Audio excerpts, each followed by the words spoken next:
അപ്പൊ നമ്മൾക്ക് എന്തെങ്കിലും ഒരു തോന്നിയാസം ഒപ്പം കൊണ്ടുനടന്നും കൊണ്ട് ജീവിതത്തിൽ സന്തോഷിക്കാനുള്ള സാധ്യത ഒരിക്കലും സാധ്യത.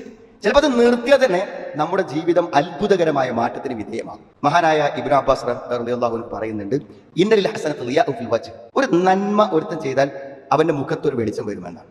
വനൂറൻ ഫിൽ ഖൽബ്, ഹൃദയത്തിൽ ഒരു പ്രകാശമുണ്ട്. അപ്പൊ ഒരു നന്മ ഹൃദയത്തിൽ വെളിച്ചുണ്ടായാൽ സന്തോഷം ഉണ്ടാകുന്ന ഉറപ്പല്ലേ. വസഅതൻ ഫിൽ റിസ്ക്, അവന്റെ ഉപജീവനത്തിൽ അന്നത്തെ വരുമാനത്തിൽ ഒരു വർധനവ് ഉണ്ടാവും. വഖുവതൻ ഫിൽ ബദൻ, ശരീരത്തിന് ഒരു ആരോഗ്യവും ഒരു ഉന്മേഷവും കിട്ടിയ മാതിരി തോന്നുന്ന. അതേപോലെ മഹബ്ബതൻ ഫീ ഖുലൂബിൽ ഖൽഖ്, ആളുകൾക്ക് അവനോടൊരു ഇഷ്ടം മറ്റുള്ളവരുടെ മനസ്സിൽ അല്ലാഹു എന്തൊക്കെയാണ് ഒരു നന്മന്റെ ജീവിതത്തിലുള്ള പ്രതികരണങ്ങളാണ്. നൽ ലിസയ്യതി സബാദൻ ഫിൽ വജ്ഹ്, ഒരു തിന്മ ഒരാൾ ചെയ്താൽ അവന്റെ മുഖത്ത് ഒരു ഇരുട്ട് വരുന്നതാണ്, ഹൃദയത്തിൽ ഒരു ഇരുട്ട് വരും.